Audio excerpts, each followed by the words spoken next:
خاور سفیان چشتی صاحب سے جو وہاڑی سے تشریف لائے ہیں، اپنے ملفوظات عزیزیہ سے آپ کو مستفید فرمائیں۔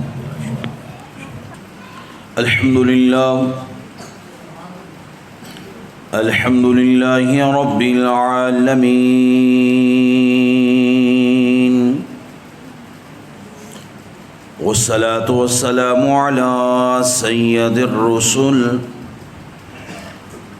والصلاة والسلام على سید الرسل وخاتم الانبیاء والمرسلین، وعلى آلہ واصحابہ اجمعین۔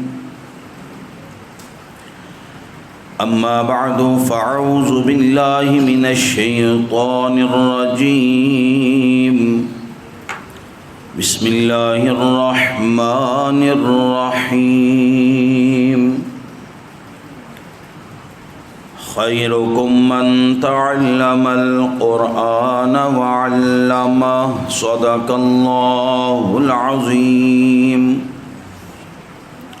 رب اشرح لي صدري ويسر لي أمري واحلل عقدة من لساني يفقهوا قولي، رب زدني علما، رب زدني علما، رب زدني علما۔ سبحانك لا علم لنا إلا ما علمتنا، إنك أنت العليم الحكيم۔ نہ گھبراؤ مسلمانوں، خدا کی شان باقی ہے، ابھی اسلام زندہ ہے، ابھی قرآن باقی ہے۔ سبحان ربک رب العزت عما یصفون، وسلام علی المرسلین، والحمد للہ رب العالمین۔ جن دوست احباب کو اللہ پاک نے جتنی آواز دی ہے اتنی بلند آواز سے درود پاک کا نذرانہ پیش کریں آپ سرکار کی ذات پر۔ اللہم صلی علی محمد وعلی آل محمد کما صلیت علی ابراہیم وعلی آل ابراہیم انک حمید مجید۔ اللہم بارک علی محمد وعلی آل محمد کما بارکت علی ابراہیم وعلی آل ابراہیم انک حمید مجید۔ وبارک علی محمد۔ واجب الاحترام معزز محترم دوستوں، بزرگوں، بھائیوں، خصوصاً حضرات علماء کرام، مشائخ اعظام، عالم بعمل حضرت مولانا قاری محمد عارف صاحب، ان کی دعوت پر آپ حضرات کی زیارت اور دینی حوالے سے یقیناً پہلی ملاقات ہے۔ دعا فرمائیں اللہ پاک حق اور سچ کہنے کی توفیق عطا فرمائے، آمین اونچی کہہ دیں۔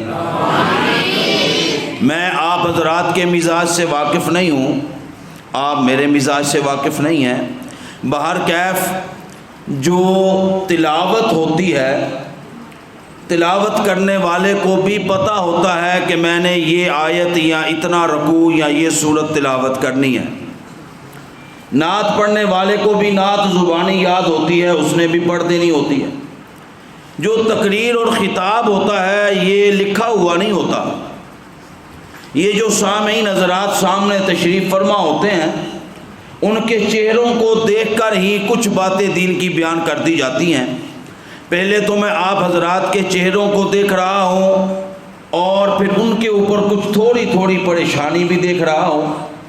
ہم اپنے چہرے کے اوپر مسکراہٹ لا کے اتنا اللہ کا ذکر کریں کہ ہمیں علم ہو جائے کہ ہم جس بابرکت تقریب میں محفل میں بیٹھے ہیں یہ عام نہیں ہے، اس کو دائیں بائیں اوپر نیچے سے اللہ کے ملائکہ نے گھیرا ہوا ہے ماشاءاللہ۔ اگر آپ حضرات یہ ساتھ دیتے رہیں گے، اب دیکھیں میں 9 سے 10 گھنٹے کا سفر کر کے، اتنا طویل سفر کر کے آیا ہوں، تو میری جو تھکاوٹ ہے وہ آپ حضرات کی اس بیداری سے اور آپ حضرات کے اس ذوق اور شوق سے انشاءاللہ اتر جائے گی کہ میں کوئی زیادہ لمبی چوڑی بات نہیں کرتا ہوتا، نہ کوئی مشکل الفاظ بولتا ہوں، انتہائی سادہ لفظوں میں بیان کیا کرتا ہوں تاکہ جو سامعین حضرات آئیں انہیں بات سمجھ آ جائے۔ جیسے کہ آپ نے دیکھا ہے نا کہ جب آدمی اپنے گھر سے نکلتا ہے وہ ہاتھ میں وہ تھیلا لیتا ہے کپڑے کا، اب تو تھیلے کا زمانہ نہیں رہا، پہلے تھیلے میں ہر چیز لا کے پیش کیا کرتے تھے، تو گھر والی پوچھتی ہے کہ تم تھیلا لے کے کہاں جا رہے ہو کپڑے کا؟ وہ کہتا ہے کہ میں سبزی منڈی جا رہا ہوں، بس وہ اتنا ہی کہتا تھا کہ میں سبزی منڈی جا رہا ہوں، تو اس گھر والی کو پتا ہوتا تھا کہ اب یہ کچھ نہ کچھ لے کر ہی آئے گا، تو اب وہ سبزی منڈی سے ہو کر پھر گھر جائے اور خالی کپڑے کا وہ تھیلا ہلا کر دکھا دے، وہ کہے بھی کچھ لے کر نہیں آئے، وہ کہے گا نہیں، تو اس نے پھر کہنا ہے کہ تمہارا سبزی منڈی جانے کا فائدہ کہ تم اب وہاں گئے بھی پھر کچھ لے کر نہیں آئے۔ تو یہ جو جلسے ہوتے ہیں یہ دین کی منڈیاں ہوتی ہیں، سر ہلا دیں جو بات سمجھ رہے ہیں، پھر انشاءاللہ زبان آگے جا کے حرکت کرے گی انشاءاللہ۔ یہ دین کی منڈیاں ہوتی ہیں، جیسے سبزی منڈی میں نا ہر قسم کی سبزی اور ہر قسم کا پھل ہوتا ہے، ایسے ہی ان علماء کرام کے پاس جب آپ حضرات تشریف لاتے ہیں، اکابرین تشریف فرما ہے، ناراضگی کا بھی اظہار نہ فرمائیں کیونکہ میں ان حضرات کے فردن نام سے بھی واقف نہیں ہوں، اجتماعی میں قاری حضرات ان سے زور لگواتے ہیں، وہ قرآن پاک پڑھتے ہیں، بڑے حضرات بھی اس میں شامل ہو جائیں، اور میں ایک دعا کر رہا ہوں کہ پروردگار عالم جو آدمی بلند آواز سے سبحان اللہ سنائے، آج رات اسے خواب میں اپنے محبوب کا دیدار عطا فرما دے ماشاءاللہ۔ اور یہ بات یاد رکھیے گا، جب آقا کا دیدار خواب میں ہوگا تو حضور اکیلے نہیں آئیں گے، میرے آقا اکیلے نہیں آئیں گے، کیوں کہ جو نبی کے یار حضور کو مکے میں اکیلا نہیں چھوڑتے، مدینے میں اکیلا نہیں چھوڑتے، بدر و حنین میں اکیلا نہیں رہنے دیتے، وہ تمہارے اور میرے خواب میں اکیلے کیسے آنے دیں گے اور حضور ان کے بغیر کیسے آ جائیں گے؟ یقیناً جب خواب میں حضور آئیں گے صلی اللہ علیہ وسلم تو آپ کے دائیں بھی صحابہ ہوں گے، بائیں بھی صحابہ ہوں گے، اور دیکھنے والے یہ سبھی ہوں گے جو اللہ کا ذکر سبحان اللہ بلند کرنے والے ہوں گے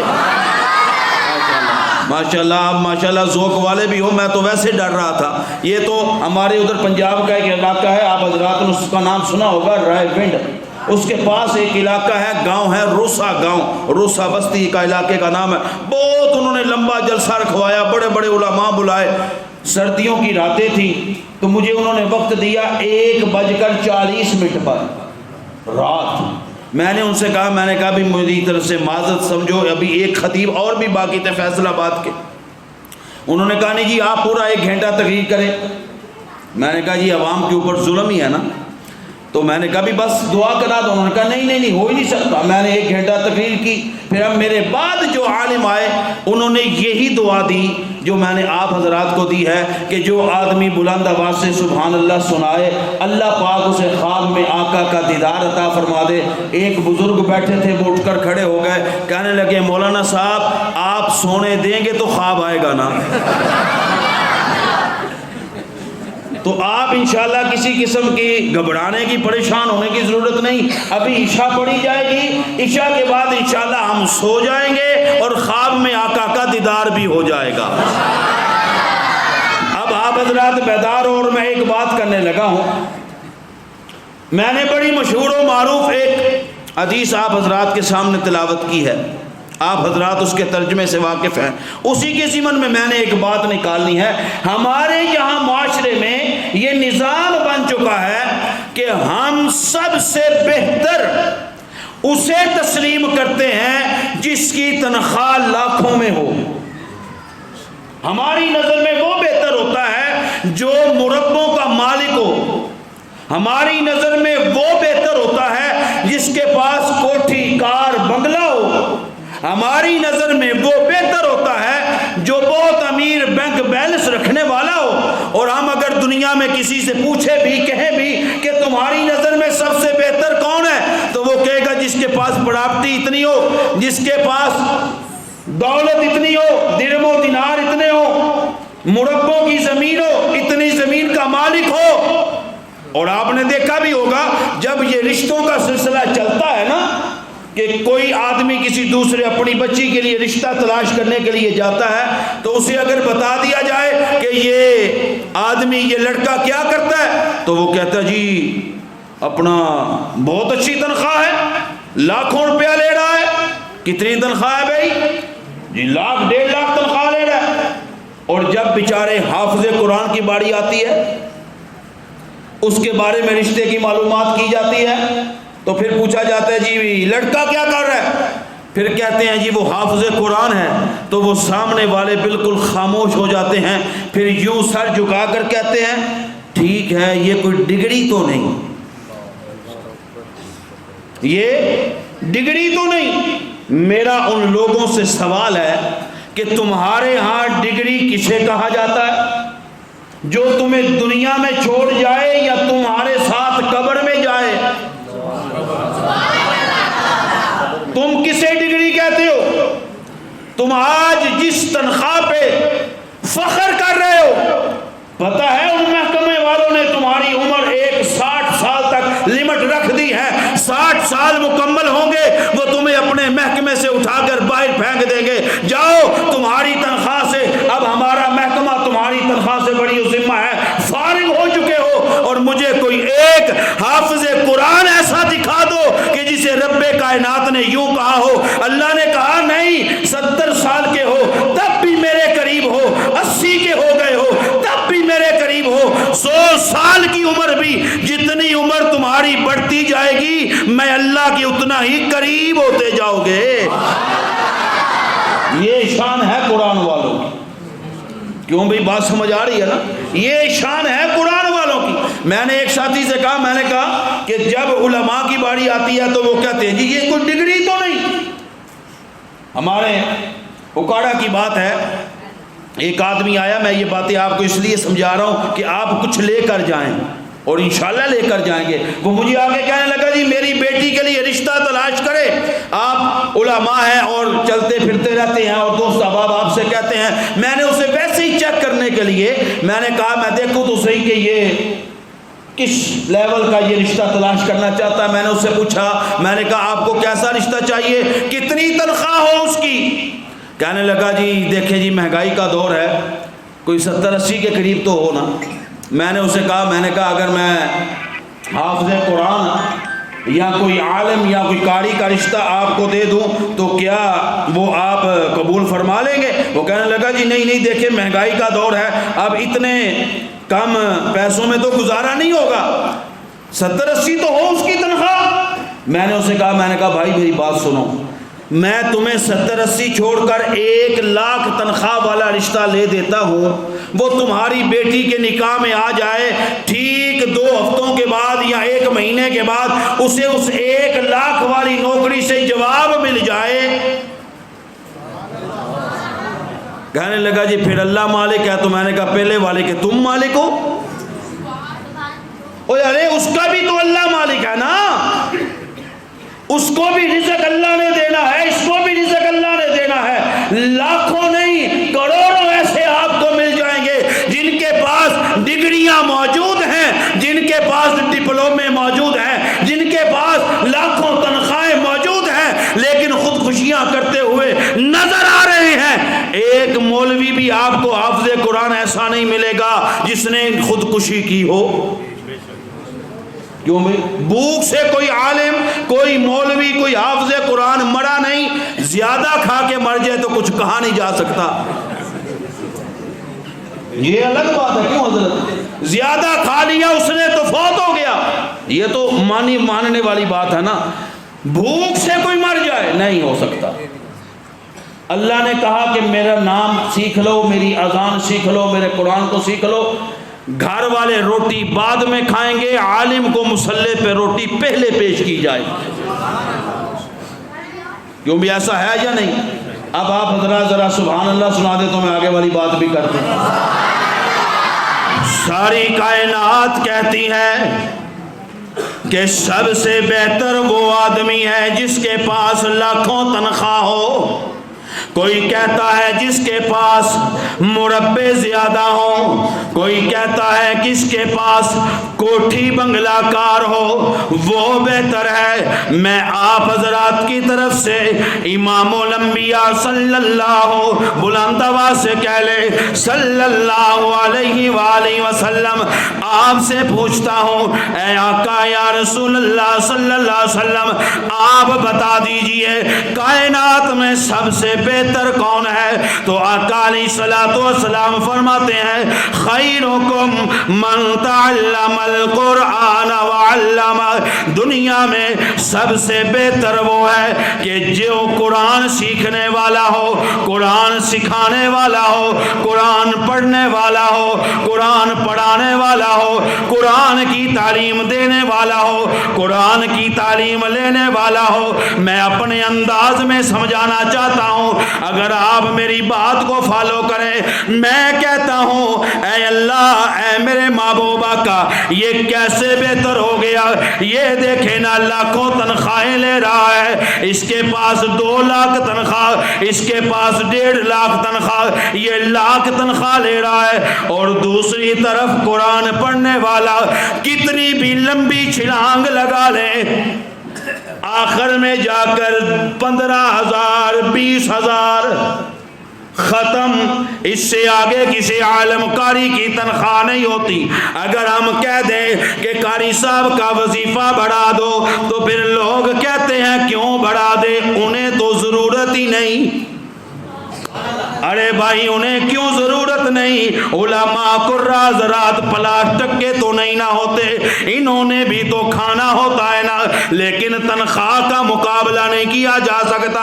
ایک طرف ڈپلومے والا ہے لاکھوں تنخواہیں لے رہا ہے، یہ اللہ اور اس کے رسول کا قرآن پڑھنے والا ہے، اس کے پاس تنخواہ بہت کم ہے، موازنہ نہیں تنخواہ کا کیا جا سکتا.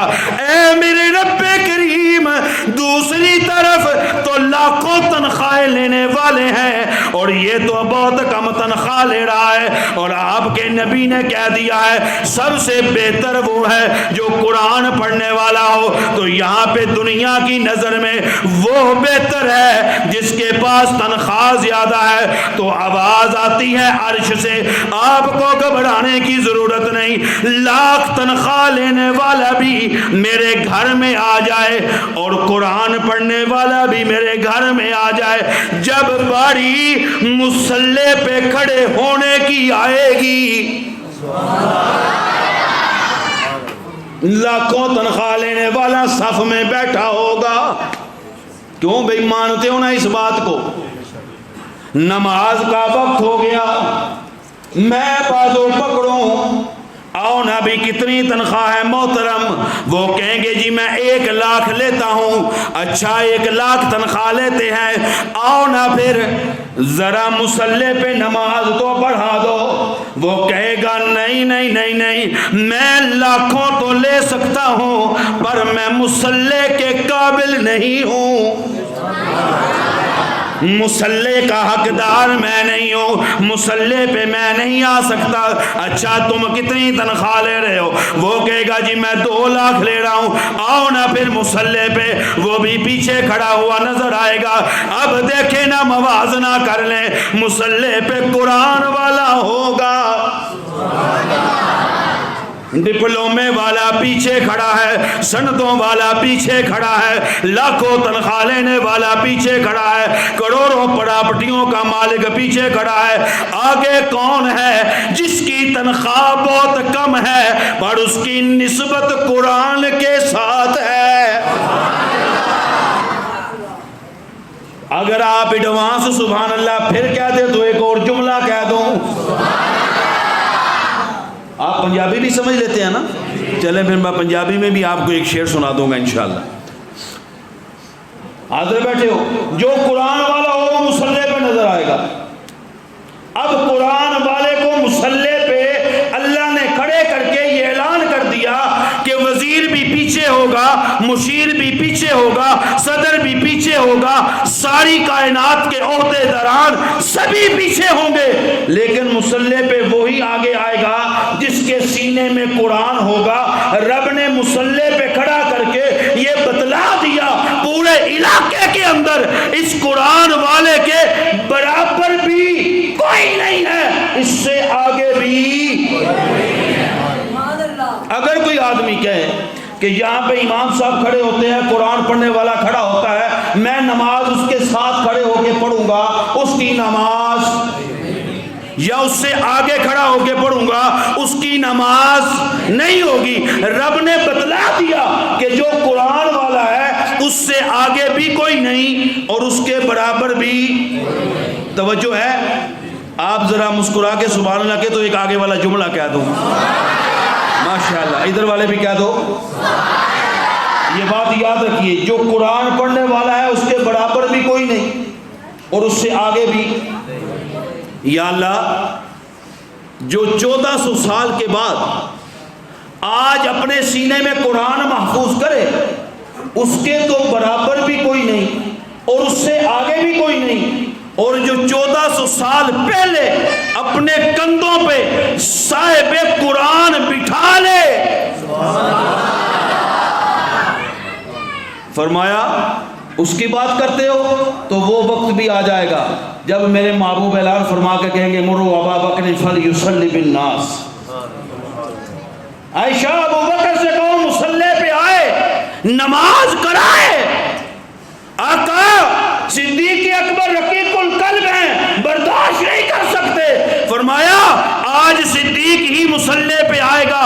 کیوں کہ صدیق کے کندھوں پہ صاحب قرآن بیٹھا تھا. آج رب کائنات نے اعلان کر کے بتلانا ہے پوری جماعت صحابہ کے اندر صدیق کے برابر بھی کوئی نہیں, صدیق سے آگے بھی کوئی نہیں, صدیق کے برابر بھی کوئی نہیں اور صدیق اکبر کے آگے بھی کوئی نہیں. اچھا چلو پھر تھوڑا سا پیچھے چلے جائے. ڈپلومہ ہے, ڈگری ہے, جس پہ فخر کرتے ہو, تمہاری زندگی میں وہ تمہارا ساتھ چھوڑ جائے گی. ایسا ہی ہے یا نہیں؟ آج تک کوئی مجھے ایسا آدمی بتاؤ کہ جس نے یہ کہا ہو کہ میں لاکھوں روپے تنخواہ لیتا تھا, تو جب میرا انتقال ہوا تو میری تنخواہ میرے ساتھ قبر میں گئی, میرا ڈپلومہ قبر میں گیا نہیں, میری پراپرٹی قبر میں گئی؟ تو جواب ملے گا نہیں. تو یہاں پہ کون ہے؟ یہ قرآن پاک پڑھنے والا حافظ قرآن. ابھی وجود اس کا قبر میں بعد میں جائے گا, سورہ رحمان پہلے پہنچ جائے گی. اور پھر جب قبر میں جاؤ گے, اب پنجابی کا شعر بھی یاد آ رہا ہے مجھے, سبحان اللہ کہہ دیں. پنجابی جو سمجھے گے وہ بھی سبحان اللہ کہہ دیں, جو نہیں سمجھے گے وہ بھی کہہ دیں انشاءاللہ. قبر وچ فرق پہ جانا ہے خاصاں دا تے عاماں دا. قبر وچ فرق پہ جانا ہے خاصاں دا تے عاماں دا. قبر وچ فرق پہ جانا ہے خاصاں دا. میرے ساتھ مل کے پڑھ لے, میرے نال مل کے کہہ لو, تے جڑا جڑا میرے نال مل کے پڑھے اللہ انہوں بھی خاصا وچ شامل کر دے. قبر وچ فرق پہ جانا ہے خاصاں دا تے عاماں دا. اے قبر دے اندر کیویں فرق پہ جائے گا, کیسے فرق پڑ جائے گا؟ دنیا دار جب قبر میں جائے گا, فرشتے اس سے پوچھیں گے کیا لے کے آئے ہو؟ وہ کہے گا میں اتنے لاکھوں لے کے آیا ہوں. وہ کہے گا تم کیا لے کے آئے ہو؟ میں پراپرٹی لے کے آیا ہوں. تم کیا لے کے آئے ہو؟ میں اتنی دولت لے کے آیا ہوں. تم کیا لے کے آئے ہو؟ میں بینک بیلنس لے کے آیا ہوں. آؤ میں آپس حضرات کو سمجھانا چاہتا ہوں، آج ہمارا ملک پاکستان کوئی چھوڑ کے دوسرے ملک جائے، وہاں پہ جائے تو کرنسی چینج ہو جاتی ہے۔ ایسا ہوتا ہی نہیں؟ 1000 روپیہ جیب سے یہاں پہ لے کے جائے آدمی اور یہیں سے 1000 روپیہ لے جائے اور وہاں بحرین جا کے وہ دکھائے، وہ کہ لے جو 1000 روپیہ، وہ کہیں گے اسے جیب میں ڈالو، یہاں تمہارا 1000 نہیں چلنا، یہاں پاؤنڈ چلیں گے، یہاں ریال چلیں گے، یہاں کرنسی چینج ہو جائے گی۔ جب دنیا کی سرحد کراس کرو گے تو کرنسی چینج ہو جاتی ہے، تو جب دنیا چھوڑ کے قبر میں جاؤ گے ماحول چینج ہو جائے گا، وہاں پہ نہ کوٹھیاں کام آئیں گی، نہ بنگلے کام آئیں گے، نہ پراپرٹیاں کام آئیں گی، نہ لاکھوں تنخواہ کام آئے گی۔ اس وقت ملائکہ پوچھیں گے کیا لائے ہو؟ وہ کہے گا میں دولت لایا ہوں، کہیں گے پیچھے کر دو، میں بزنس لایا ہوں، پیچھے کر دو، میں کوٹھیاں لے کے آیا ہوں، پیچھے کر دو۔ تمہارے پاس سورہ یاسین ہے تو پیش کرو، کیونکہ یہ دنیا نہیں ہے، قبر ہے، قبر وچ فرق پہ جانا ہے، خاصاں دا تے عاماں دا، کفن میلا بھی نہیں ہونا، محمد دے غلاماں دا۔ ماشاءاللہ، آپ کی سبحان اللہ تو ٹھیک ہے، لیکن آپ کے ماشاءاللہ سپیکر کے صدقے جاؤں گا۔ ماشاءاللہ حاضری پہلی مرتبہ ہے، لیکن میں اور تو کچھ نہیں کہتا، صرف اتنا ہی کہوں گا آپ حضرت کو اسے فروخت کر دیں اور اسے بیچ کر پتیسا کھا لیں۔ قبر میں جاؤ گے فرق پڑ جائے گا۔ اور آگے والی بات بھی کہہ دوں، اگر مسکرا کے سبحان اللہ کہہ دو تو ارے بھائی قرآن والوں کا تو مقابلہ کیا ہی نہیں جا سکتا۔ ہم کہتے ہیں بھی ہم اعلان کرتے ہیں اپنے بچوں کو قرآن کا حافظ بناؤ، قاری بناؤ، عالم بناؤ، تو لوگ کہتے ہیں جی اگر اسی مولوی بنا لیا تو پھر کھائے گا کتوں؟ یہ مطالبہ نہیں ہوتا پھر لوگوں کا۔ پھر جو تو مولوی بن جاتے ہیں پھر انہوں آگے ماشاءاللہ کھانے ون سونے پے ہوندے تو پھر انج ویکھ دے، پھر انج ویکھ کے اندر مولوی کھاندے بڑا نے۔ اب مولوی کھاتے بہت زیادہ ہیں، پہلے کہتے تھے مولوی کھائے گا کہاں سے، اب اللہ اسے کھلا رہا ہے تو اب کہتے ہو مولوی کھاتے بہت ہیں۔ ہمارے پنجاب کی بات ہے، مجھے ایک دوست کہنے لگا مولانا چینی بہت مہنگی ہو گئی، میں نے کہا جتنی مرضی مہنگی ہو جائے، مولوی صاحب نے حلوہ کہنا کار پکانا ہے۔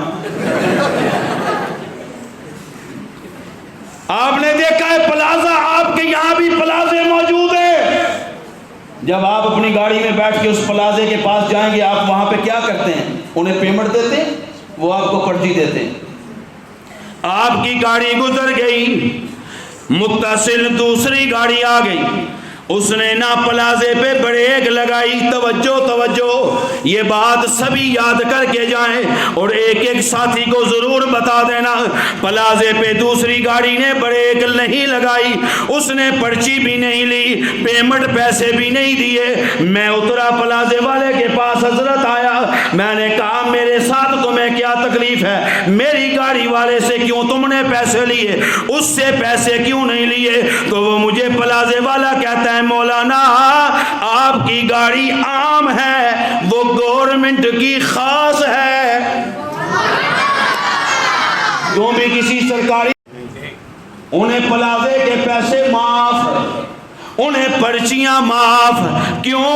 ان کا تعلق گورنمنٹ کے ساتھ ہے، سرکاری اداروں کے ساتھ ہے۔ پھر مجھے کہنے دیجئے نا، خیرکم من تعلم القرآن وعلم، قرآن پڑھنے والوں کا تعلق سرکار سے خاص ہے۔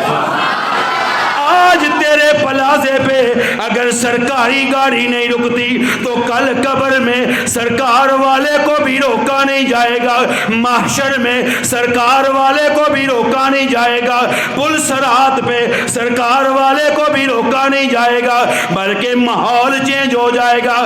پھر مجھے شعر پنجابی کا یاد آ گیا، کیا کروں اب میں رہتا جو پنجاب میں ہوں، ایسی شعر بھی تھے، پھر پنجابی پڑھے، اردو میں بھی ہیں، وہ بھی سنا دوں گا۔ جب اللہ اعلان کر کے کہے گا، میں مختصر کر رہا ہوں بات، اللہ اعلان کر کے کہے گا میرے محبوب اپنی امت کو پہچانتے جاؤ، جنت میں لیتے جاؤ۔ جو تیرے قرآن کو پڑھنے والا ہے، تیرے قرآن کو سیکھنے والا ہے، اسے اٹھاؤ اور ساتھ جنت میں لے جاؤ۔ سبحان اللہ، سبحان اللہ۔ تو پھر آواز یوں آتی ہے نا، چنا نال ستارے لے جا، نہیں جانے کا ارادہ آپ کا، چنا نال ستارے لے جا کر کے آپ نتارے لے جا، اساں تے تیری موڑنی کوئی نہیں، کوجے کملے سارے لے جا۔ کیوں بھائی؟ میرے محبوب لے کر نہیں جائیں گے، سر سجدے میں رکھیں گے، فرمایا میں کچھ نہیں کہوں گا، روتا ہی جاؤں گا۔ آدم سے لے کر عیسیٰ تک سارے لوگ گھوم کے آخر میں آخری کے پاس آئیں گے۔ سبحان اللہ، آخر میں آخری کے پاس آئیں گے اور آ کر کہیں گے آقا ہم تو آدم کے پاس بھی گئے تھے، ہم نے ان سے کہا آؤ، آپ وہ نبی ہو جو سب سے پہلے اللہ نے جنت میں اتارے۔ انہوں نے کہنا ہے کہ آج میں نے کام نہیں آنا، آج اس نے کام آنا ہے جس کے حجرے کو جنت بنا دیا گیا ہے۔ ہم چلتے چلتے، میں آپ کے ذوق کو دیکھتے ہوئے ایک اور جملہ کہنے لگا ہوں، ہم چلتے ہوئے حضرت ابراہیم کے پاس بھی گئے تھے، ہم نے جا کے حضرت ابراہیم سے کہا آپ آئیے، آپ وہ نبی ہیں کہ آپ نے کلہاڑے سے ٹکڑے کر کے رکھ دیے۔ حضرت ابراہیم کہیں گے آج میں نے کام نہیں آنا، آج اس کی نہیں چلنی جس نے کلہاڑے سے ٹکڑے کیے تھے، آج اس کی مانی جائے گی جس نے ہاتھ کی انگلیوں سے اشارے کیے تھے۔ ہم چلتے چلتے حضرت جناب یوسف کے پاس آئے، ہم چلتے چلتے جناب یونس کے پاس آئے، ہم نے کہا آپ وہ نبی ہو۔ مولانا عارف صاحب، قاری صاحب، آپ کی نظر میں جملہ کرنے لگا ہوں، آپ وہ نبی ہو کہ جسے مچھلی نے اٹھایا تھا۔ تو جناب یونس کہیں گے آج اس کی نہیں چلنی جس کو مچھلی نے اٹھایا تھا، آج اس کی مانی جائے گی جس کو صدیق نے اٹھایا تھا۔ کیا منظر تھا وہ جب صدیق اکبر اٹھا کر غار میں لے گئے ہوں۔ اب وہ واقعہ لمبا ہے، میں صرف شعر سنا دیتا ہوں آپ کو، اگر وہ بھی سبحان اللہ کہہ دیں تو۔ میں آپ سے سبحان اللہ کہلوا رہا ہوں، ناراض تو نہیں نہ ہو رہے، پریشان تو نہیں ہو رہے، تو پھر کہہ دے پھر سبحان اللہ، سبحان اللہ۔ جب غار میں لے کے آئے، گود میں بٹھا لیا، یوں ابو بکر نے گود میں بٹھایا، میرے محبوب کو لیٹ گئے۔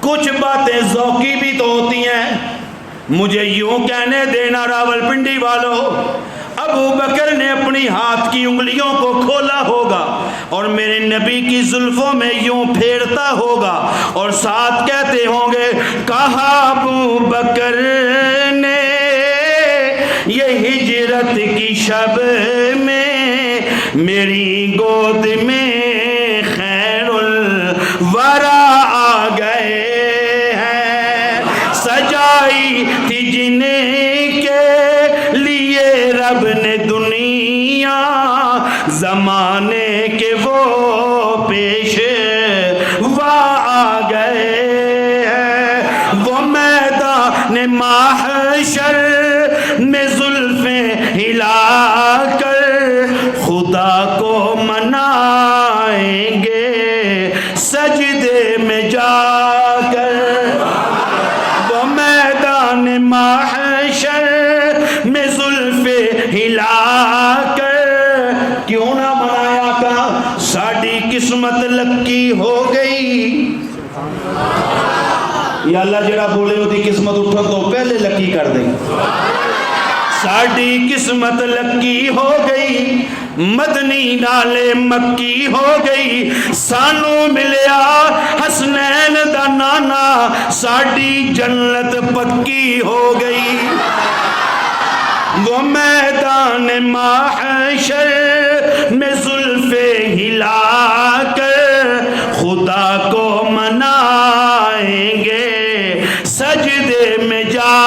کر پکارے گی دنیا ہمیں بخشوانے، وہ دیکھو حبیب خدا آ گئے ہیں۔ میرے محبوب سجدہ کریں گے۔ آؤ میں بات تو سمیٹ رہا ہوں، پھر عشاء بھی پڑھنی ہے انشاءاللہ، پھر زندگی باقی، ملاقاتیں باقی، پھر بیانات ہوتے رہیں گے۔ آخر میں آخری بات سن لیں، جب میرے محبوب سجدہ کریں گے تو اللہ کہے گا میرے محبوب سر اٹھا، چہرہ دکھا، امت بخشوا۔ کیوں کہا جا رہا ہے کہ آج میں نے تیری امت کو تیرا چہرہ دیکھ کر بخشنا ہے، بخشش ہو جائے گی، شفاعت ہو جائے گی۔ کس کی؟ جو حضور علیہ السلام کا امتی ہوگا اور سرکار کا خاص ہوگا۔ تو سرکار کا خاص کون ہے؟ انگریزی پڑھنے والا؟ بولو بھائی، سرکار کا خاص کون ہے؟ لاکھوں تنخواہ پہ فخر کرنے والا؟ سرکار کا غلام کون ہے؟ کروڑوں خربوں میں کھیلنے والا؟ نہیں، ان ٹوٹی ہوئی چارپائیوں اور مصلوں پہ بیٹھ کے قرآن کی تعلیم دینے والا۔ آج جسے زمانے میں بہت کم معیار اور مقام کا سمجھا جاتا ہے، اگر سمجھ آ جائے تو پھر کائنات کو، اچھا آگے والی بات بھی کہتے ہیں بھی اسی یہ سارے مدرسے ختم کر کے، ساری مسجداں گرا کے مولوی سارے ختم کر دینے نسی، تو ٹھیک ہے کر لو تو جنازے ماشاءاللہ فواد چودھری صاحب پڑھا دیا کریں گے،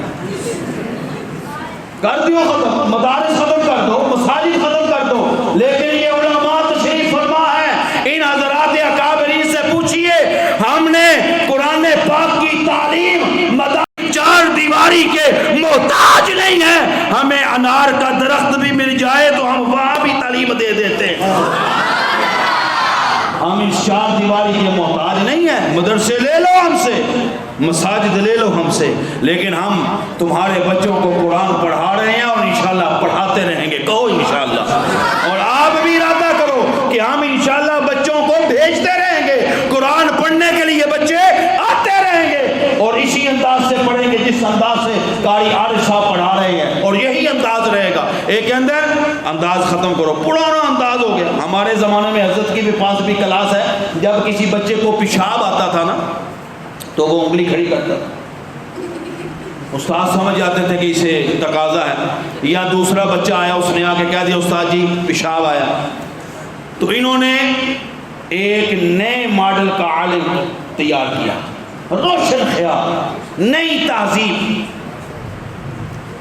بھی۔ انہوں نے کہا یہ سارے کام پرانے ہیں، پچھلے مولویوں کے ہیں، دیکھو نا قرآن آگے کھلا ہوا ہوتا ہے اور بچہ آگے اوپر سے کہتا ہے جی پیشاب آیا، یہ قرآن پاک کی توہین ہے۔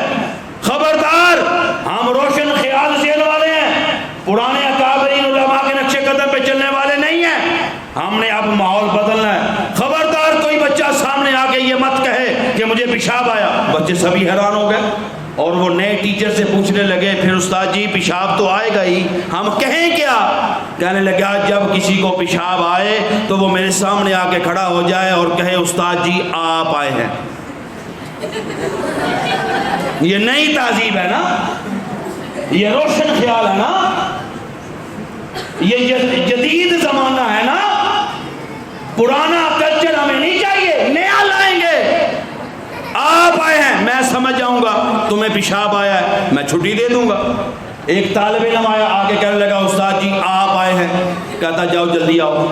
دوسرا آیا، وہ کہنے لگا استاد جی آپ آئے ہیں، کہتا جاؤ جلدی آؤ۔ تیسرا قاری عارف کا شاگرد تھا، اسے پیشاب کے ساتھ پخانہ بھی آ گیا، وہ آگے کہنے لگا استاد جی آپ آئے ہیں اور ساتھ آپ کے والد صاحب بھی آئے ہیں۔ یہ کیسے؟ یہ تہذیب نہیں سکھائی جائے گی۔ ہمیں پرانی تہذیب چاہیے، ہمیں پرانا اسلام چاہیے، ہمیں پرانا دین چاہیے، اور انشاءاللہ العزیز ہم اپنے پرانے دین کو لے کے چلتے رہیں گے۔ کہو انشاءاللہ، ہم قرآن کے ساتھ ہیں، دین دین کے ساتھ ہیں، اسلام کے ساتھ ہے، نبی کی نبوت کے ساتھ ہے. ہمیں نبی اتنا پرانا ہے، ابھی حضرت آدم روح اور مٹی کے درمیان میں تھے، میرا محبوب اس وقت بھی نبی تھا.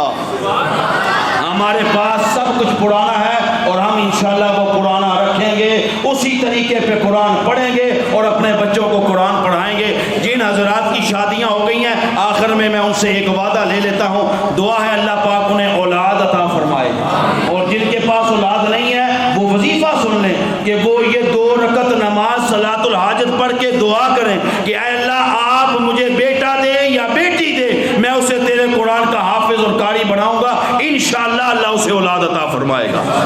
سب حضرات ارادہ کرتے ہو تو جن کو اللہ نے اولاد دی ہے وہ اعلان کر لے، ہاتھ اٹھا کر وعدہ کر لے کہ ہم انشاءاللہ اگر ان کے پاس 5 بیٹے ہیں، 4 بیٹے ہیں، 3 بیٹے ہیں، 1 بیٹا ہم نے واپس اللہ کو دینا ہے. کیا مطلب کہ ہم نے اسے قرآن کی تعلیم دینی ہے. ارادہ کرتے ہو نا سب حضرات؟ دعا ہے اللہ تبارک و تعالیٰ میرا اور آپ کا بیٹھنا سننا سنانا قبول فرمائے. وما توفیقی الا باللہ. دعا حضرت فرما دیں. اچھا یہ جن بچوں نے قرآن کریم مکمل کیا ہے، بچے آپ خاموشی اختیار کریں. حضرت کے ہاتھوں انشاءاللہ آپ کو انعام دیا جائے گا. سب سے پہلا بچہ محمد حسین بن محمد شیراز، آگے آئیں، حضرت کے ہاتھ سے اپنا انعام وصول کریں. دوسرا بچہ ہے محمد ابوبکر بن محمد دلاور خان. تیسرا بچہ ہے عمر علی بن محمد سردار. چوتھا ہے محمد حماد بن عبد السبحان. پانچواں بچہ ہے محمد شیروز بن محمد شیراز. چھٹا بچہ ہے عمیر اقبال بن محمد اقبال. یہ سارے بچے آ جائیں اور اپنا انعام وصول کر لیں. اور ساتھ یہ جذبہ رکھیں جیسے حضرت نے فرمایا ہے کہ انشاءاللہ جن بچوں کا ناظرہ مکمل ہوا ہے یہ انشاءاللہ قرآن کے حافظ بھی بنیں گے.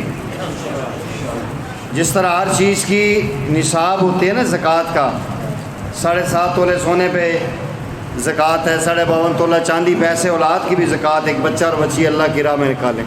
حضرت دعا فرمائیں گے.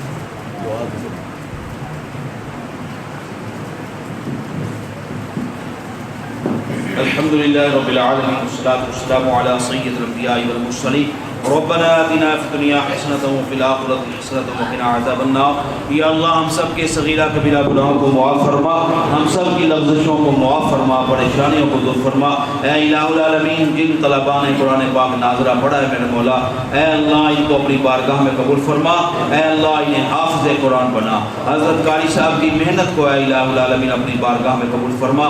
اے اللہ جتنے بھی ہاتھ پھیلائے ہوئے ہیں اے اللہ سب کی جائز حاجات کو پورا فرما، سب کی صغیرہ کبیرہ گناہوں کو معاف فرما، جان کر بھول کر تمام کے تمام گناہوں کو معاف فرما. اے الہ العالمین پاکستان کی عالم اسلام کی حفاظت فرما، مدارس اور مساجد کی حفاظت فرما، افواج پاکستان کی حفاظت فرما، اسلامی سرحدوں کی حفاظت فرما. اے الہ العالمین علماء حق کی خاص وسعت فرما، ہماری جانوں کی ہماری عزتوں کی حفاظت فرما.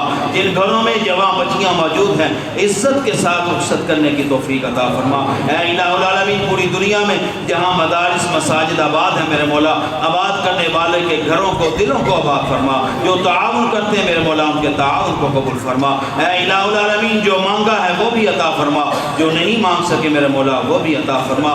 وصلی اللہ تعالی علی خیر خلقہ محمد وعلی آلہ واصحابہ واہل بیتہ اجمعین برحمتک یا